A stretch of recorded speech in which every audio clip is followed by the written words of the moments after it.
football contest show in the land. The Las Vegas Football Contest Show focuses on Circus Sports Million, Circus Survivor, and the Westgate Super Contest, handicapping the games and releasing our contest picks every week of the season. With two former Super Contest winners, Brady Cannon and James Salinas, a former NFL player, Mike Pritchard, and over $1 million in contest prize money won combined, the Las Vegas Football Contest Show will have you prepared this season like none other. We live in a society right now where everybody's a snowflake, everybody's a cupcake, and everybody thinks that nothing is fair. Everything is like, it's not fair. We should have a better chance. We need more. You know what?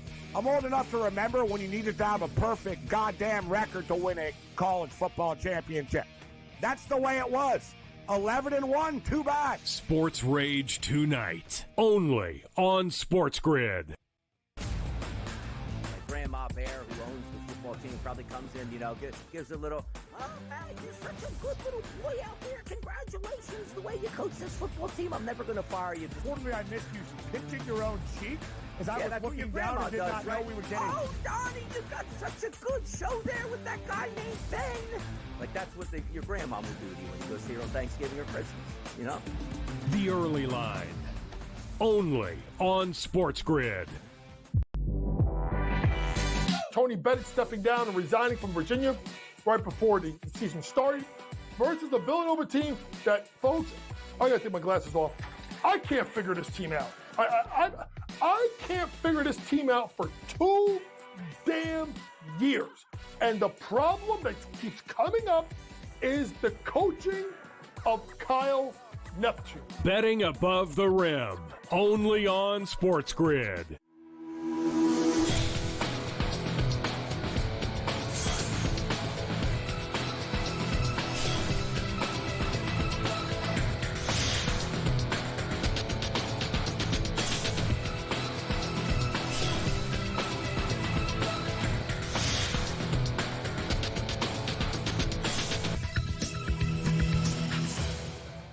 Good morning. Welcome to NewsWire here on SportsGrid. Happy Monday. Welcome back to the show as we got plenty to cover here on this Monday edition of our program. Of course, we'll recap everything in the National Football League. Our guest today will be Vinny Iyer from Sporting News, also Adam Caplan, our SportsGrid insider, also Pat Evans from Legal Sports Report, also updates on college football, no doubt, and we are headed toward the home stretch of both the college football season and the National Football League season as well. But we begin with a change at quarterback in the National Football League, and a bit of a surprise to some degree as the New York Giants, to nobody's surprise, have decided that Daniel Jones is going to ride the bench, most likely, it would appear, for the remainder of the season. And this could do it, as Jones's career has been checkered, to say the least, in New York. But a little bit of a surprise that Tommy DeVito is actually going to be the starting quarterback for the Giants. Drew Lock has been their backup for the majority of the season, but they do go to DeVito. And Jones certainly has had his fair share of fumbles and interceptions and not a lot of wins in his tenure as starting quarterback of the Giants. So Thanksgiving Day, we get Cooper Rush against Tommy DeVito. It's coming up next Thursday, 1 week from Thursday. All right, last night, if you went to bed and turned off the Sunday night football game between the Bengals and Chargers, you made a bit of a mistake because the Chargers, up 3 touchdowns, let the Bengals come all the way back, or should I say Joe Burrow brought them all the way back.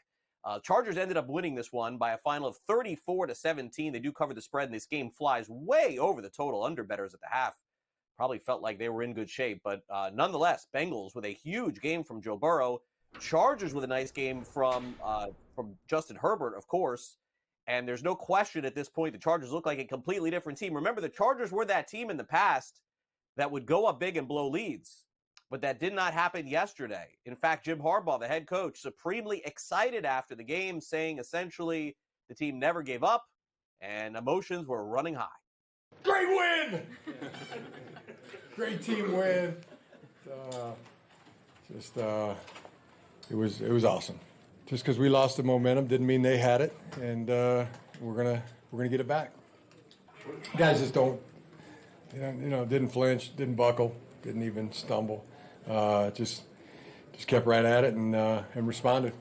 Says a lot. And it was like two heavyweights, going at it. I mean, they're a great football team, and like I said, our guys just kept playing, and I just been having this feeling really since the beginning. Back in April, May, June, that we got the right guys at the right time, and that's all a coach can ask for, and just keep building. That's what I thought. Harbaugh's done a fantastic job first year as coach of the Chargers. Meanwhile, the Bengals are getting an MVP performance week after week from Joe Burrow and just not getting wins. Burrow, after the game, dejected, to say the least. We are where we're at. I'm not happy with where we're at. I don't think anybody is, but all you can do is come back tomorrow and try to get better. Has this been the most frustrating season you've ever had? Yeah. Why? Pretty self-explanatory. I just think it was a tough loss. First half didn't go our way. We fought back, had our opportunities to seal the deal, and we didn't. Meanwhile, the Buffalo Bills keep on rolling. They beat the Kansas City Chiefs. Kansas City no longer undefeated. The lone remaining team in the NFL, so the 1972 Dolphins, only team in history to be perfect. Bills were 2.5-point favorites. An iconic moment, you would say, for Josh Allen, not running out on the field, but running into the end zone at the end of the game, running through players. The defense did a good enough job against Patrick Mahomes and company. After the game, a lot of discussion as to whether or not this was a signature win for Buffalo or if the game means more. But Josh Allen dodged all that. Means we got to 9 wins. I know it's from perception, outside perception, it's a really big game and what it means for both fan bases and the league. We're in week 11. We're 9-2. Last time I checked, 9 wins probably doesn't get you in the playoffs. So, going in this bye week, get to enjoy ourselves a little bit, but coming back ready, a hungry team and just trying to go 1-0. And on the flip side, Patrick Mahomes takes his loss against the Buffalo Bills pretty seriously, but really no hanging of the head when you're off to such a good start and only lose one game. Yeah, I mean, you can use it as fuel. Like I said, it's a good football team, so nothing to hang your head on. I'm losing to them, but we feel like we can play better. So we'll get back to work and try to use this as a spark so that we can be a better football team in the end. And the undefeated thing was cool, but that's not our ultimate goal. So we'll keep building towards that. It's always a couple plays. I mean, like you said, the throw to Xavier, I keep that in bounds. You get a touchdown on that drive. Maybe I call protection wrong, get a free rusher, and it kind of stalls out a drive. Or if a play here or there, that's kind of the difference of these games that we're playing. It's not like, it's two good football teams, and today Josh makes the play and we didn't. And so all credit to them, man. Like I said, it's a great football team, and it's all about a couple plays here and there that change the outcome of the game. So if those two teams are not the favorite in the AFC, the third team has to be the Pittsburgh Steelers. Stop if you heard this one before. Ravens, Steelers playing a 3-point, 2-point game. Yep, happened again yesterday. Pittsburgh wins this one 18-16 behind 6 field goals in the game. Geno Smith, big game for him. Seattle goes to San Francisco and wins 20-17. Outright dog upset there. And the Chicago Bears lining up for a game-winning field goal against the Green Bay Packers. Had it blocked. Packers end up winning that game. Meanwhile, the Minnesota Vikings, they're maybe not the most exciting team in the NFL to date, but they just keep on winning. Their defense is playing great, 8-2 on the season now. They defeat the Titans 23-13 and cover that spread. Anthony Richardson returns to quarterback for the Indianapolis Colts. Had a really nice game, 28-27, had a very big fourth quarter as well. The Colts season moves on. The Jets season obviously over. The Rams get back to 500. They defeat the Patriots in New England 28-22. The Rams were 4.5-point favorites, so they cover there. And look out for the Denver Broncos. They win yesterday behind 4 touchdowns from Bo Nix. Who saw that one coming? Broncos were only a 1.5-point favorite. They beat Atlanta yesterday 38-6. Meanwhile, the Miami Dolphins seem to be on a little bit of a run. They defeat the Las Vegas Raiders and now have won a couple of games trying to get back in playoff position. 34-19 the final there. The New Orleans Saints won their first 2 games, lost their next 7, and now have won 2 in a row again. They beat the Browns 35-14. And tonight on Monday Night Football, boy, do we have a bad game, folks. The Battle of Texas, Dallas Cowboys basically everybody hurt in this game, taking on the Houston Texans, and Houston 7-point favorites in that one. All right, in college football, it's that time of the year. Teams start losing and, coaches start getting fired. Temple is going to fire their head coach, Stan Drayton, according to published reports. The Owls are just 9-25 on the season, in his career in the AAC. It has not been a good run for Temple. Rarely do they have a good run. Oregon escapes Madison with a 16-13 win over the Wisconsin Badgers, and the Badgers are going to fire their offensive coordinator after that performance. So more bad news for the folks and fans in Wisconsin as Phil Longo is out as OC. Georgia beats Tennessee 31-17. The Gators upset LSU 27-16, and BYU finally lost a game. That line did look weird, folks, at the beginning of the week. Very short favorite. They lose to Kansas 17-13. In the NBA, the streak that just keeps going. I mean, this is really surprising at this point. The Cleveland Cavaliers are not just the best team in the NBA. They've won 15 games in a row to start the season, 128-114. Incredible start for them as they beat the Hornets. Zach Edey, unfortunately, suffers an injury in a win versus the Nuggets. For Memphis, Julius Randle has a buzzer beater to lead the Timberwolves to a 120-117 win over the Suns. And those of you who loved watching Inside the NBA on TNT for so many years, that show announced it is moving over to ESPN. Vinny Iyer joins us next on Go.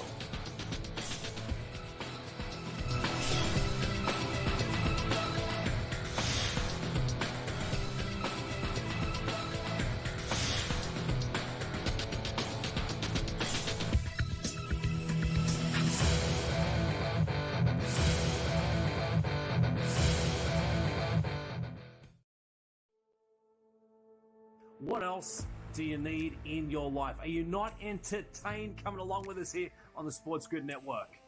They have regressed horrifically in the 3 years that he's been in charge. They are a disaster. They are a sinking ship. Casey, why you bugging? Who I must ask, did you see Caitlin Clark, by the way, Dubsy, nearly take a couple of people's heads off with her tee shot today? I mean, how great was that? I've never seen anything close to the Sharpin on the golf course until I saw that video of Caitlin Clark. They are anemic. They can't stop a runny nose. Their defense is as bad as the Jets. I don't know how anybody looks at the Jets and wants to lay anything with them except lay down and just, and die at this point here, Ben. The Jets will always jet. I hate them. Give me Duke minus a 6.5 tonight. Now we live in a society. Oh, it's not fair. We need 12 teams. It's not fair. We're going to have 16 teams, 24 teams. What the hell are we doing here? I think UConn actually wins the national championship if they can stay healthy. Little side note for everybody. In women, South Carolina, all right, big favorite. Oh, no. In both.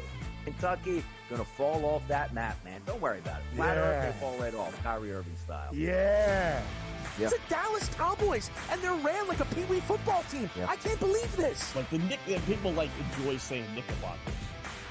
Well, like saying Knickerbockers, except you. Losing to who? The Detroit Pistons? What? How do you do this one, Spock? Come on. He's going to give deference to Georgia because of the G on the side of the helmet. I certainly understand that. Those of you that watch us every night, we really do appreciate you.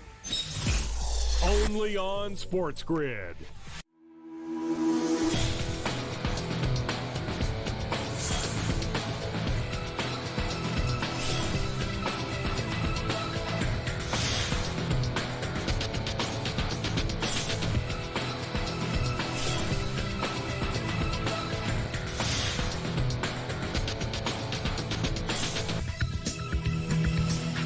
Welcome back to NewsWire here on SportsGrid. Time now to discuss what happened yesterday in the National Football League. We'll have the latest from Casey Hudson, our social media correspondent on the Buffalo Bills.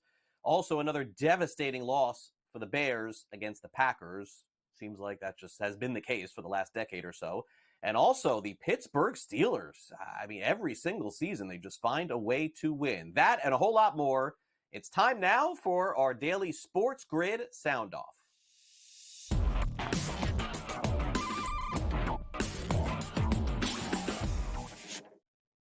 All right, we'll get started with the game that every single year comes down to 3 points or less. It's sort of incredible that the odds makers just don't make this game a pick'em or a -1. I never understand that, because every year it's just like, take the points, whoever it is, between the Steelers and the Ravens. And my gosh, did that play out again yesterday? In fact, I mean, the Ravens were even driving down the field many times, just had a hard time scoring. Steelers couldn't score points either. These two teams just know each other so well that it's virtually impossible for one to win big over the other. Now, again, there could be injuries and that could change things, but just go back and look at the scores for the last decade of these two teams playing 2 times each season. Well, Mike Tomlin now is in the catbird seat for the division. He's done a great job. One of the potential coaches of the year candidates in the National Football League, and really has his team playing great football in November. I like the way our guys responded to the challenge, particularly our defense, man. A lot was written and said about that offense coming into this game, and rightfully so, man. They got a lot of talent. They got a lot of weapons. They got good schematics. Our guys played hard and together, and man, I'm appreciative of that.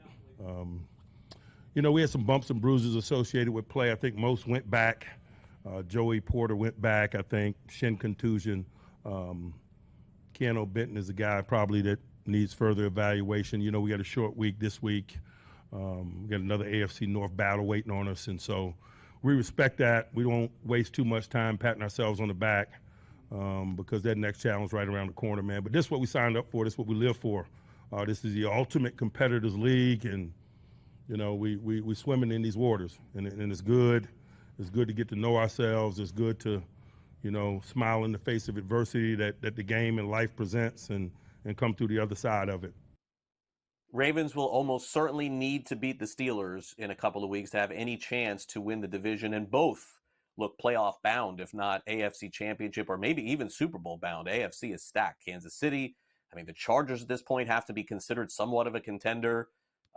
Buffalo, the Ravens, Steelers. Seems like all the power is in the AFC at the moment. But in the NFC, one of the best teams this season has been the Green Bay Packers. And it just seems like every time the Bears feel like they're going to get a win against the Packers, something crazy happens and they end up losing. Unfortunately for Bears fans yesterday, they had to endure it again as Green Bay blocked a late field goal, which gave the Packers the victory. And in the end, Matt LaFleur certainly happy to come out of there and basically what we would call escape with a V.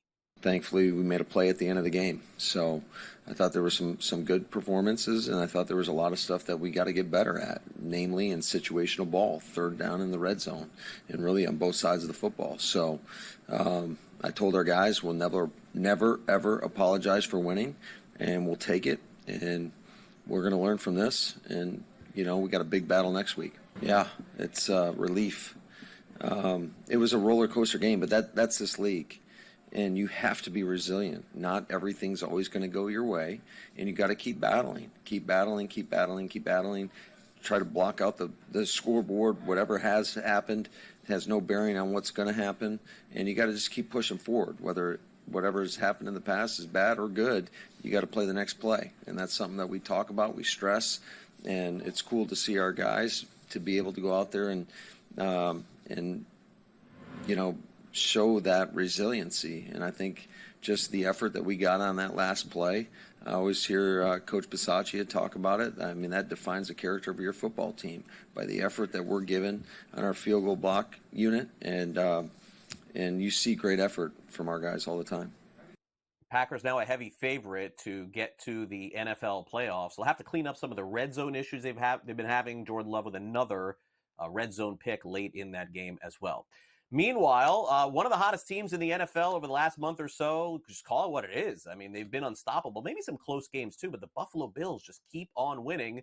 And right now, they're one of the favorites to get to the Super Bowl, especially after that win against Kansas City. Remember, if there's a head-to-head tiebreaker for the AFC Championship, that now goes in the way of the Buffalo Bills. So what are the chances that the Bills actually get there? Let's check in on the very latest on the Buffalo Bills. Here's our social media correspondent, Casey Hudson. Some shakeups in the AFC today for Sunday football, and I am so curious.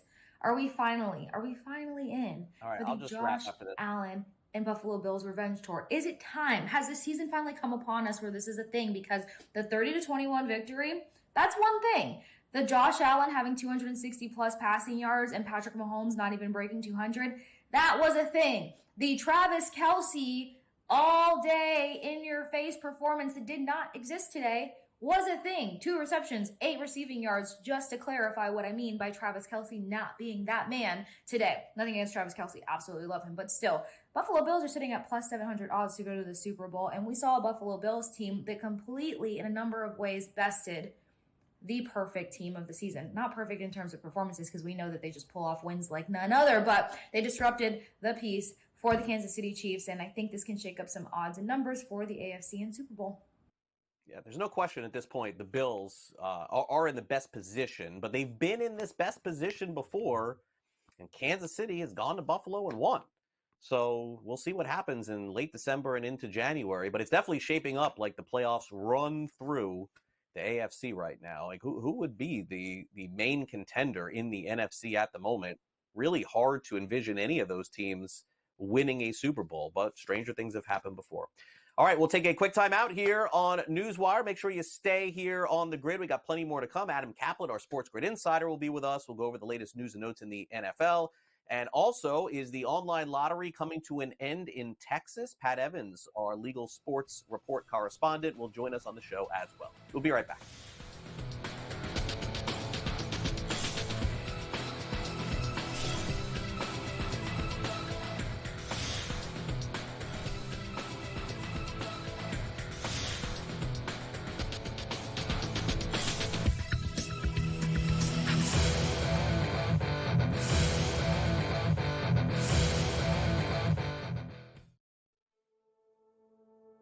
What else do you need in your life? Are you not entertained coming along with us here on the SportsGrid Network? They have regressed horrifically in the 3 years that he's been in charge. They are a disaster. They are a sinking ship. Casey, why are you bugging? Who I must ask, did you see Caplan Clark, by the way, Dubsy, nearly take a couple of people's heads off with her tee shot today? I mean, how great was that? I've never seen anything close to the sharping on the golf course until I saw that video of Caplan Clark. They are anemic.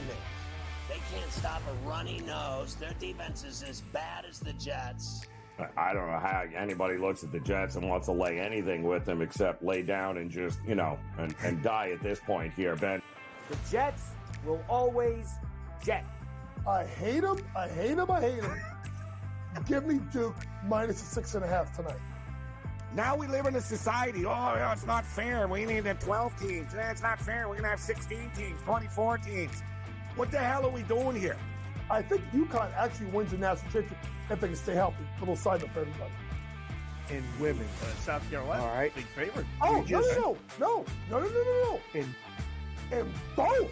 Kentucky gonna fall off that map, man. Don't worry about it. Flat Earth, they fall right off, Kyrie Irving style. Yeah. Yep. It's the Dallas Cowboys, and they're ran like a Pee Wee football team. Yep. I can't believe this. Like people enjoy saying Knickerbockers. Well, like like saying Knickerbockers, except you. Losing to who? The Detroit Pistons? What? How do you do this one, Spoke? Come on. He's going to give deference to Georgia because of the G on the side of the helmet. I certainly understand that. Those of you that watch us every night, we really do appreciate you.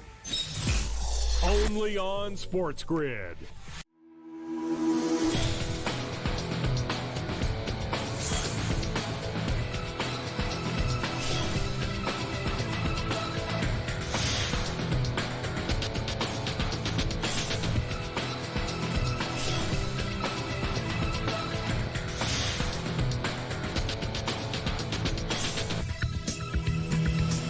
Welcome back to NewsWire here on SportsGrid. Time to recap the latest in the NFL with our SportsGrid insider, Adam Caplan, who joins us each and every Monday on the show. Adam, great to have you back here on NewsWire. And I think let's start off with Sunday Night Football, and then we'll get to some of the other games in the NFL. But I think what's most compelling, Adam, about last night's game, I don't know if you agree or not, is that I've watched Chargers football for the past 10, 15, I don't want to go back that far, let's say 10 years. Yeah. And it feels like every game the Chargers were up in games like that, in the morning we'd be talking about why they ended up losing them. But I guess give credit to this new regime with Harbaugh and company for sort of slamming the door in the end when they needed to. That's not something that we're used to seeing.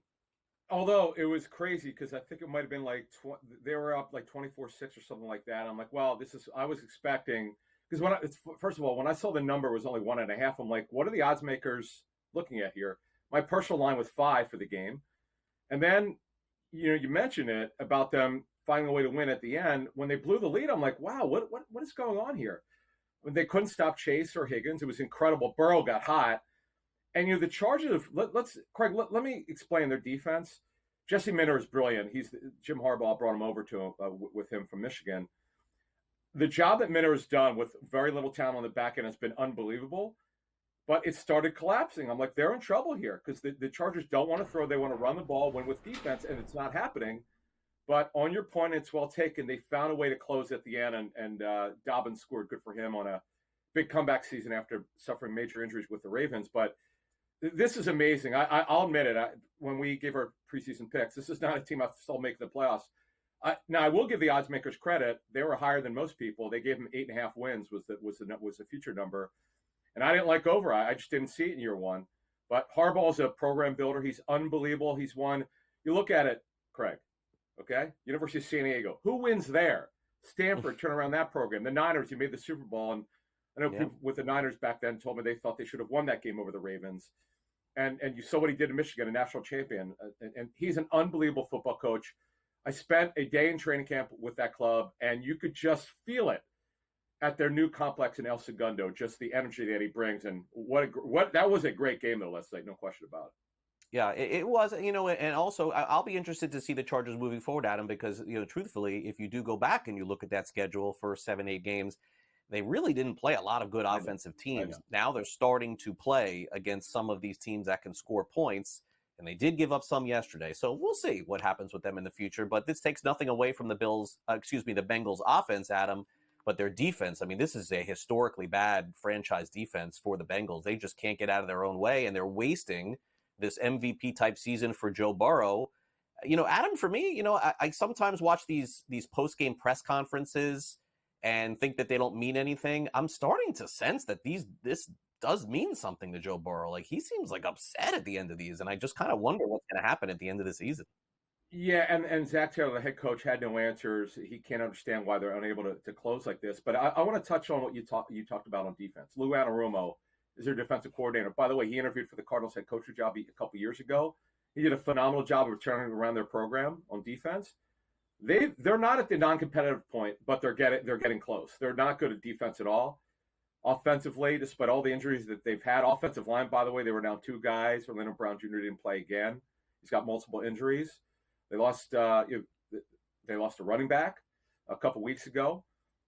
It's Zach Moss. It's been a problem, but offensively they still get the job done. Defensively, it's an issue, and they're not going to the playoffs. It's not going to happen. Now, if they were if they were in a situation where their schedule is a little bit easier, I was like, you know what, maybe they'll get 8 wins, but you're not getting in with 8 wins. You're not going to have an 8-9 record. The AFC is actually a little stronger. They're top heavy, but the elite teams, to me, the real elite teams are in the AFC right now. Yeah, they are. And real quick, did the Bills prove anything yesterday, Adam? I feel like if we did this 3 years ago, we'd say, "Oh, the Bills are the team to beat now." But we've been fooled. We've been fooled before. Their defense is phenomenal. You got to give Sean McDermott and his staff credit. They are so good on defense, very disciplined. You have Matt Milano, one of the best coverage linebackers, still not playing. He got hurt in week 1 with a torn biceps because he would have been the coverage guy on Kelsey. They didn't need him. They shut down Kelsey. It's working with Josh Allen in terms of not turning the ball over. But the one thing that does concern me, the lack of downfield throwing. That is what is missing from the Bills' offense. But defensively, they're phenomenal. And give the Chiefs credit. They competed to the end. They obviously gave it up in the fourth quarter. That was a great game, though. That was another great game of a great Sunday of football in the National Football League. Yeah, it was. All right, Adam's going to stick around with us. We'll take a break. We'll bring in Pat Evans from Legal Sports Report. Then Adam will be back to preview Monday Night Football. We'll be right back.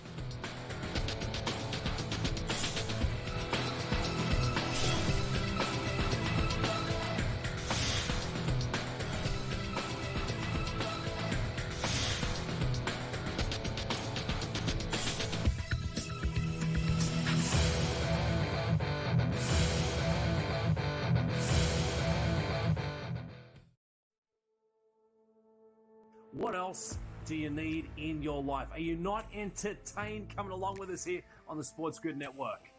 They have regressed horrifically in the 3 years that he's been in charge. They are a disaster. They are a sinking ship. Casey, why you bugging? Who I must ask, did you see Caitlin Clark, by the way, Dubsy, nearly take a couple of people's heads off with her tee shot today? I mean, how great was that? I've never seen anything close to the sharp end on the golf course until I saw that video of Caitlin Clark. They are anemic. They can't stop a runny nose. Their defense is as bad as the Jets. I don't know how anybody looks at the Jets and wants to lay anything with them except lay down and just, and die at this point here, Ben. The Jets will always jet. I hate them. Give me Duke minus a 6.5 tonight. Now we live in a society. Oh, it's not fair. We need 12 teams. It's not fair. We're going to have 16 teams, 24 teams. What the hell are we doing here? I think UConn actually wins the national championship if they can stay healthy. Little side note for everybody. In women. South Carolina. All right. Big favorite. Oh, no. In both. Kentucky going to fall off that map, man. Don't worry about it. Flat Earth, they fall right off. Kyrie Irving style. Yeah. It's the Dallas Cowboys, and they're ran like a Pee-wee football team. Yeah. I can't believe this. Like people enjoy saying Knickerbockers. Well, like saying Knickerbockers, except you. Losing to who? The Detroit Pistons? What? How do you do this one, Spoke? Come on. He's going to give deference to Georgia because of the G on the side of the helmet. I certainly understand that. Those of you that watch us every night, we really do appreciate you. Only on SportsGrid.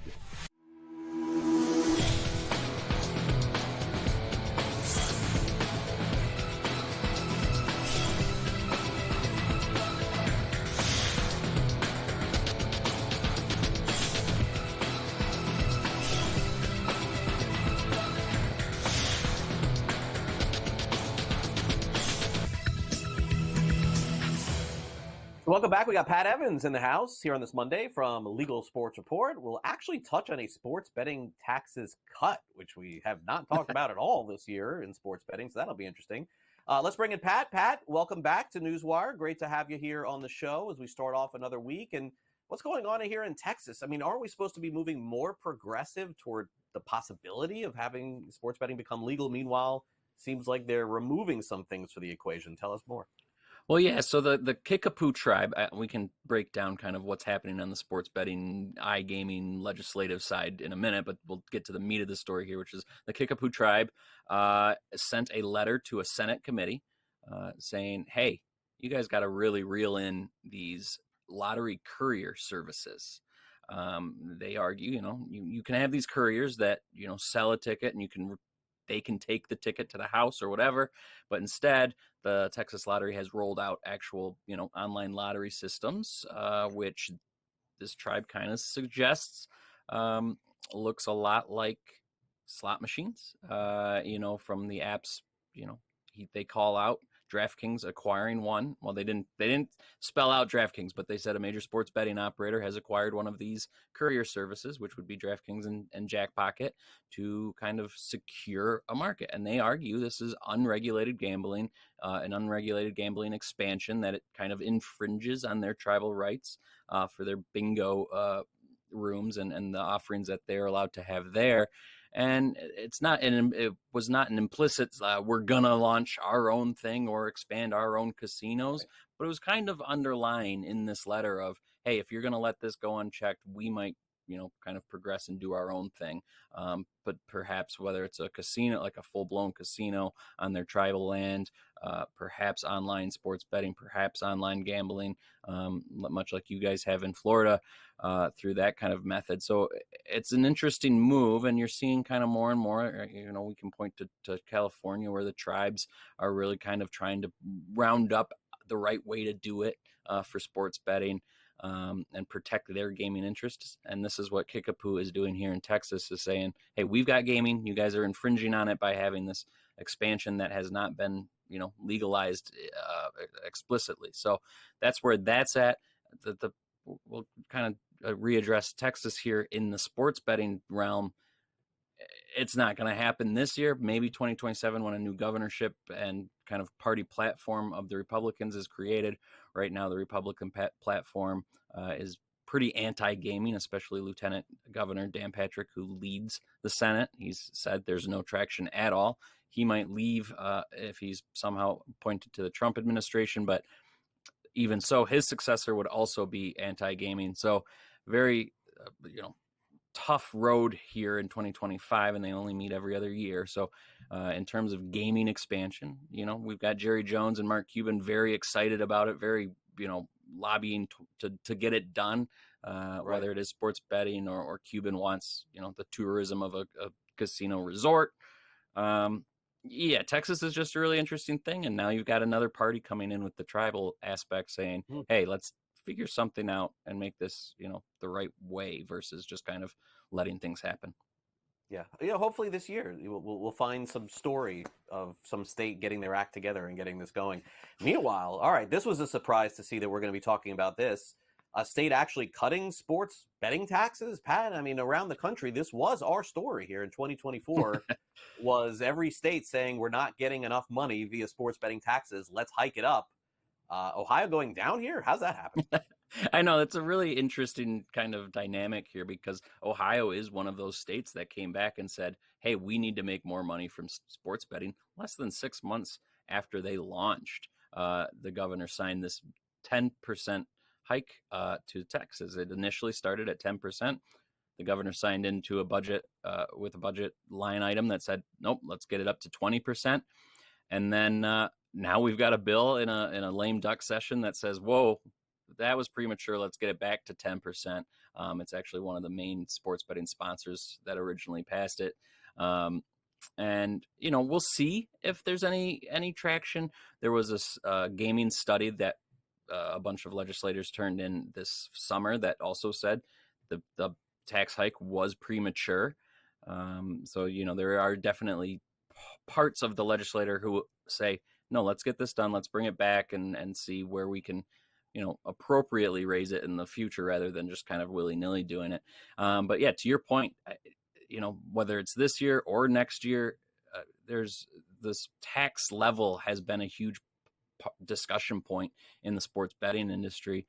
We've had Illinois also pass a tiered system that goes 20% to 40%, depending on the revenue levels of the operators. And that's up from their 15% initially. You've had a couple other states introduce stuff. We're talking right now, a Louisiana bill that was just introduced. It has been withdrawn now, but it jumped it from 15% to 51% to equal New York, which is kind of crazy. Even when you were listening to the discussion points, they were like, listen, the population in New York can sustain that. That's fine. Louisiana has nothing like that. We can't do that. The sponsor, he did, to his credit, and in the committee hearing, the first committee hearing of his bill, said, all right, I'm hearing a lot of pushback. I'm going to withdraw this. I'm going to listen to the feedback. We're going to work on this. We're going to make it a little bit better. So I do think at some point you'll see another bill probably next year in Louisiana that will raise a tax, probably not to 51%, but raise it up a little bit because they feel like they're getting a little shortchanged with how rapidly it's taken off. So, yeah, I mean, taxes, huge issue in sports betting, and then you get the arguments about competitiveness and everything else like that. So it's something that legislators, regulators, sports books are obviously going to keep an eye on, and it will be kind of a shifting, market here in the next year or two. Yeah, and it's a really good point. Not every state has the kind of market cap like New York. Hard to, sort of convince people in Louisiana they got to be the same as the population in New York. So that's actually a really good point with the taxes.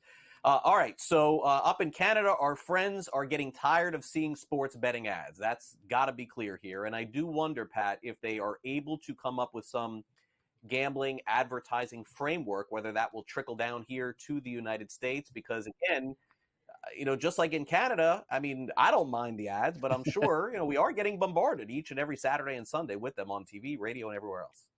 Yeah, this bill has been in the works since, last year. It's been a legislator came in and said, hey, there's way too many ads since its launch in 2022.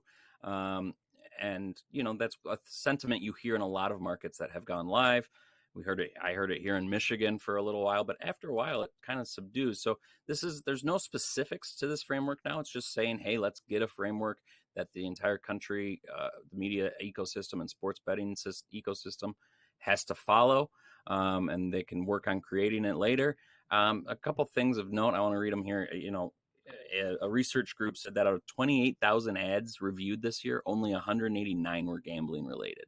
And that's down from 442 in 2022 when it launched. So, I mean, even in 2022, that's not a huge percentage of ads. You just have to think about where those ads are being played and when you're seeing them, probably during sporting events for the most part. So that's where you see them. That's where it kind of gets in your head and takes over. But there's already a framework in the works with the Canadian Gaming Association and a nonprofit called Ad Standards that they say everybody's going to follow. So even if this legislation doesn't pass, it does seem like there will be some sort of industry framework that kind of helps keep guardrails up and make sure everybody is happy about the advertising, glut.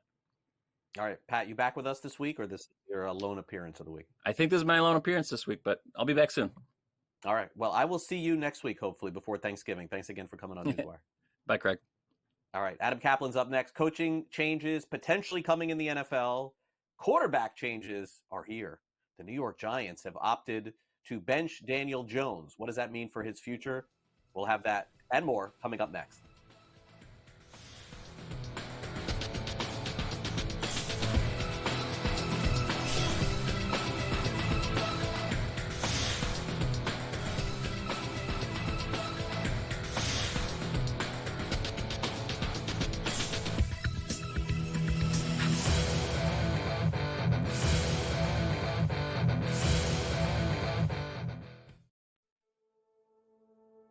What else do you need in your life? Are you not entertained coming along with us here on the SportsGrid Network? They have regressed horrifically in the 3 years that he's been in charge. They are a disaster. They are a sinking ship. Casey, why you bugging? Who I must ask, did you see Caitlin Clark, by the way, Dubsy, nearly take a couple people's heads off with her tee shot today? I mean, how great was that? I've never seen anything close to the show been on the golf course until I saw that video of Caitlin Clark. They are anemic. They can't stop a runny nose. Their defense is as bad as the Jets. I don't know how anybody looks at the Jets and wants to lay anything with them except lay down and just, and die at this point here, Ben. The Jets will always jet. I hate them. Give me Duke minus -6.5 tonight. Now we live in a society. Oh, it's not fair. We need 12 teams. It's not fair. We're going to have 16 teams, 24 teams. What the hell are we doing here? I think UConn actually wins the national championship if they can stay healthy. Little side note for everybody. In women, South Carolina, all right, big favorite. Oh, no. In both. Kentucky going to fall off that map, man. Don't worry about it. Flat Earth, they fall right off, Kyrie Irving style. Yeah. It's the Dallas Cowboys, and they're ran like a peewee football team. Yeah. I can't believe this. Like people enjoy saying Knickerbockers. Well, like saying Knickerbockers, except you. Losing to who? The Detroit Pistons? What? How do you do this one, Spo? Come on. He's going to give deference to Georgia because of the G on the side of the helmet. I certainly understand that. Those of you that watch us every night, we really do appreciate you. Only on SportsGrid.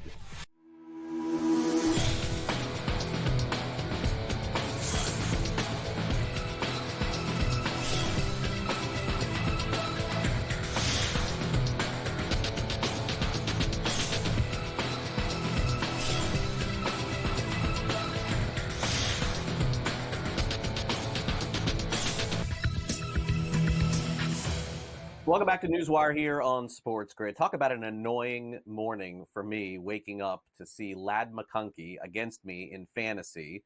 Now I need some help tonight. We got Adam Caplan here on the show. So that was annoying moment number one because I went to bed not knowing that McConkey was going to have a big game. And then I woke up to see that my very cheap bid in my 2-quarterback league of Drew Lock was a waste. That one I don't get at all. Now, again, nothing against Tommy DeVito, Adam, but I fully thought the Giants were going to at least see what they had in Drew Lock. They're benching Daniel Jones. I'm burying the lead. I understand that. But I will also need an explanation as to how can this be perceived as to anything other than tanking. I'm sorry to say, the rest of the season. Well, actually, here's the way I expect the head coach Brian Dable to explain this. This is based on the last hour. I was just looking into this because I, like you, was like, this makes no sense. DeVito's been inactive every week. Well, why would you do this? They were actually, I think, 3-3 last season, if I'm not mistaken. He does know the system, but the big thing is he's a better athlete than Drew Lock. He definitely moves around better. You know, their offensive line has been an issue. Yeah, still is an issue. Andrew Thomas, Andrew Thomas, their left tackle, out again for the season. Second straight season, he's landing on IR. So he does give him that mobility, but you just hit on the salient point here. Drew Lock, I get it. He's on a one-year deal. They brought him in potentially to be the long-term backup for whoever their quarterback would be. Yes, he's on a one-year deal, but this gives you the ability, now that you've benched Daniel Jones, to go to Drew Lock. Take a look at him. It's only 1 year, $5 million. Why would you not want to go to him? I get it. They know DeVito. He's a guy who's been a great story development as a number 3 quarterback. Let's call him like what it is. No one in the scouting world thought anything of DeVito. It was kind of a nice story while it lasted. Then he really struggled. But the bottom line is, Drew Lock was brought in to provide stability for that position. If something happened to Jones, either he got hurt or he got benched, which he did, he'd be the guy, and they're going to skip him. That's definitely happening, as I understand it. I was like you. I'm like, this makes no sense to me. You don't typically do this, and it's not a money situation. It doesn't matter. They owe Drew Lock the $5 million regardless, fully guaranteed. So it's definitely surprising, but it's not going to change anything. They're not going to the playoffs, and they have no chance. It's time to look towards next year and start evaluating players. Yeah, $5 million. I'd like to. I mean, the owners didn't become billionaires by just burning $5 million, which is essentially what the Giants are doing. I'm very curious for that conversation. I know how that goes. All right, so the Lions, are definitely right now the favorite to get to the Super Bowl. I mean, they're the only team in the NFC that I think even has teams in the AFC. I mean, Ben Johnson's been amazing. They absolutely clobbered the Jacksonville Jaguars, Jahmyr Gibbs, David Montgomery, Amon-Ra St. Brown. They were awesome too. That's the positive, 52 points. I mean, but by the way, they've been kind of this good all season long on offense. And then, of course, on the flip side, we will get to the Jaguars here in a minute. But first, Adam, let's focus on Detroit. I'm going to guess that you'll be, texting and calling people for where Ben Johnson ends up at the end of the season. I'm not sure where that's going to be. But I'm surprised he didn't leave after this year. But not just is Detroit a legit Super Bowl candidate. Do you think that, Adam, if they were playing Buffalo, Kansas City in a Super Bowl, would they be favored to win that Super Bowl? Ooh, now, okay, if they have Hutchinson back, healthy, because remember, there's an outside chance. He's told people that he feels like, based on the trajectory of the rehab, that he could potentially be ready for a Super Bowl game in New Orleans. But and they just lost Alex Anzalone, who's a really underrated linebacker. He's more of a sort of like a multi-dimensional linebacker. He's going to be out up to 2 months with a broken forearm. That's a problem. So eventually they're going to feel the sting of these injuries. But to me, right now, I would agree with you. They're the best team in the National Football League because they've played the best. No one has been better than they have. They had that kind of quirky loss at home against Tampa Bay, who, by the way, they faced in the playoffs last year. That was a great game. Yeah. Other than that, they've been phenomenal. And listen to this. This tells you the fertility of the Jaguars. The two teams that Doug Peterson, the current head coach of the Jaguars, has had at Detroit as the Jaguars head coach, they've been outscored 92-20. 92-20. That seems to be impossible, but it's true. Yeah, I like Doug. I hope he lands on his feet somewhere whenever this ends up happening. And I'm sure he'll be an offensive coordinator again somewhere else. Let's take a look at the odds to win the NFC. The Eagles have moved into second place there, but boy, the Lions are just such a prohibitive favorite here, plus 185. Falcons still 11-1. That's sort of shocking here to see today. The Vikings. Where's Washington? Where's my Commanders here? San Francisco plus 850. I guess real quick, we're going to talk about the 49ers here. We may as well just do it now. So at some point, Adam, do we have to just say they are who they are? Because it's like every week we're just expecting some big play, some 70-yard touchdown, and it just doesn't happen. Like, where are the explosive plays from this team? All right, a couple things. I think George Kittle, with his hamstring injury, that's concerning that he didn't play yesterday. That completely killed that middle of the field game. Also, he's a devastating blocker. Not having Brandon Ayuk for the rest of the season, that's coming into play. And then Nick Bosa's hip injury. He's had this lingering, and he couldn't finish the game. That's concerning. And it's interesting. They scored a bunch of points without Bosa in the fourth. It was actually the fourth when the Seahawks came back to win. And you're right. Yes, they're not anywhere near what I thought this season. I think most people would admit that. The fact that the Cardinals are in first place. This is what's been the strangest of this season. The Denver Broncos at 6-5. Who saw that come? The odds makers didn't. They gave him a 4.5-point win total. I didn't disagree with that, by the way. You look at a lot of these teams. The Niners. We all thought they'd make a deep playoff run. Now, they're not far away from win that division. They still can do it. And the NFC right now, you saw those odds. The NFC is super top heavy. The Eagles now have taken control of the NFC East. There's no question about it. Washington's fallen off. They've had a 2-game losing streak. They're not playing great football right now, but they could always rebound. Their schedule, by the way, is better than the Eagles the rest of the way. They're a game and a half back, and they'll play later this season. But overall, when you look at it, the Niners are severely disappointing. That if you and I put together who are your top 5 most disappointing teams, they're my top 2. Yeah, they got to be there. Real quick, Monday Night Football, I would say this is not only the worst game of the year, but the worst rated game of the year. And then I remind myself, you put anybody in a Cowboys jersey and it gets ratings, I guess. But I have no interest tonight. You? Yeah, well, for fantasy, I heard you earlier. I have Nico Collins going. I need 7 points, so I will be watching it for that reason. Yeah. And he's playing tonight. I got Fairbairn, and my opponent has Dowdle. Good luck to me. I don't know. I think it's going to be close. Thanks again, Adam. Have a good one. That's for your kicker.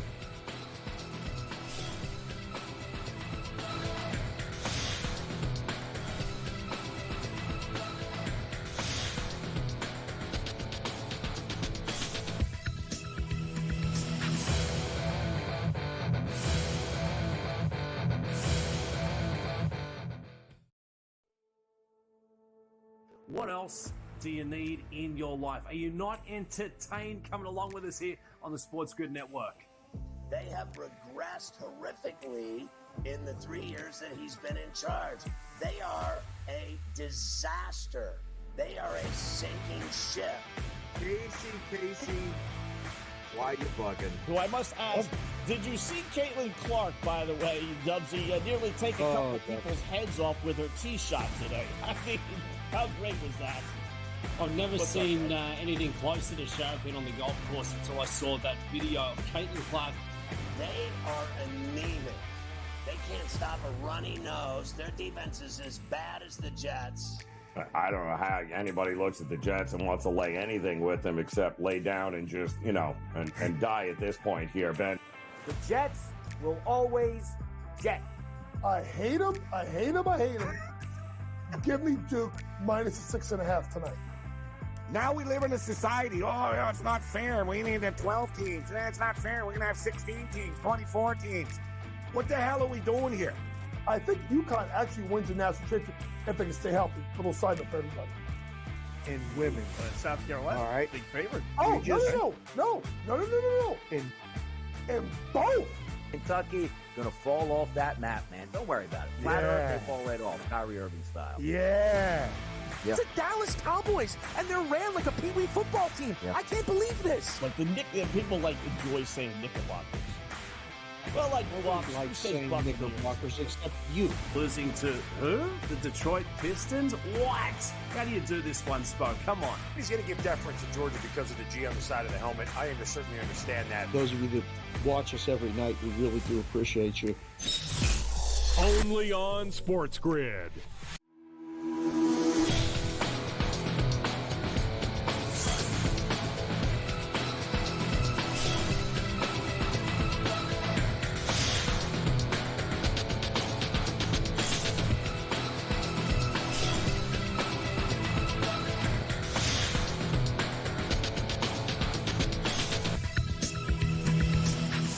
Welcome back to NewsWire here on SportsGrid. I'm Craig Mish. We're going to wrap it all up with some discussion about the Pittsburgh Pirates and what they're willing to pay for a baseball card. Also, the Pop-Tarts Bowl is back with a new twist and also an announcement for the Christmas Day NFL game. It's time now for some Last Licks.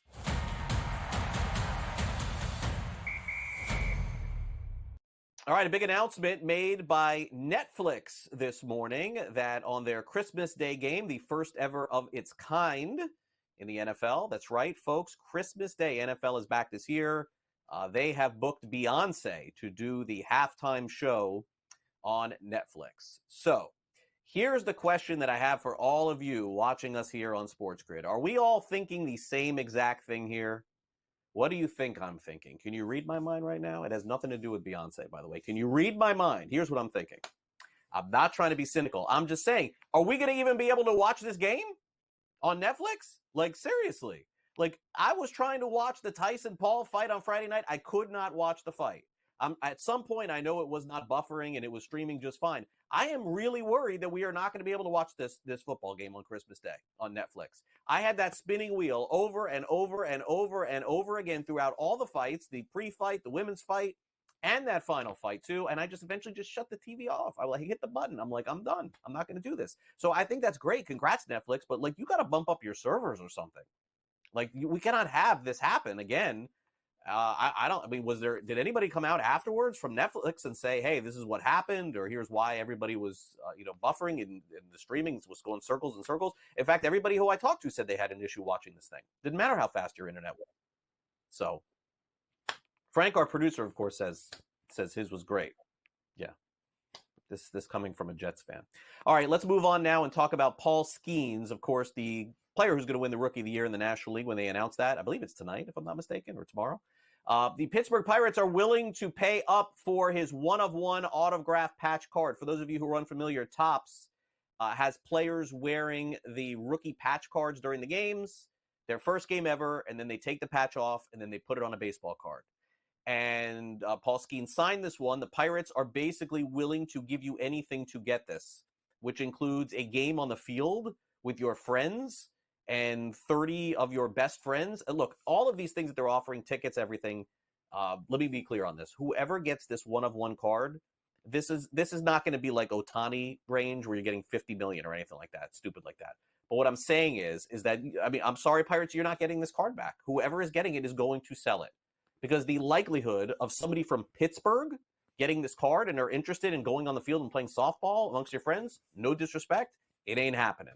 Paul Skeens' card is at least a 5-figure card, probably a 6-figure card, and you're just not going to get that back. But good offer. You're offering the kitchen sink and everything in between, but you're not getting it back. All right, finally, the most popular bowl during the early part of the bowl season last year, no question about that, was the Pop-Tarts Bowl. And it is back once again, but with a crazy good twist, as they say on social media. This year, 3 flavors, wild berry, hot fudge sundae, and a mystery fan favorite flavor are headed back to our shelves right before the bowl. It is actually on the 28th of December at 3:30 Eastern on ABC. These 3 Pop-Tarts will battle it out, and one will be eaten by the Pop-Tarts Bowl champion. For those of you who did not see this last year, it was actually very entertaining.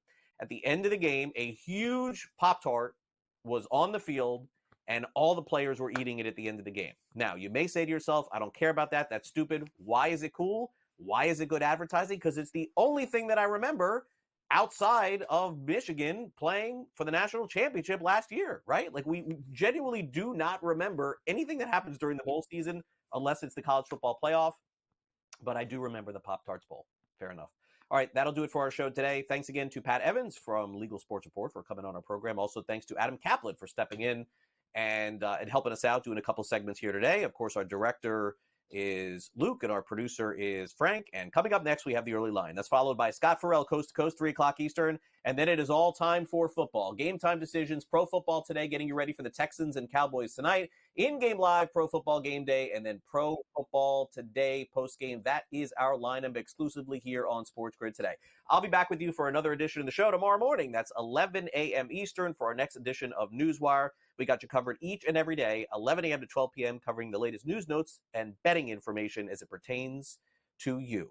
So we'll be back tomorrow. Hope you have a great rest of your day. Enjoy it. See you back here, 11 a.m. Eastern, for our next edition of the show.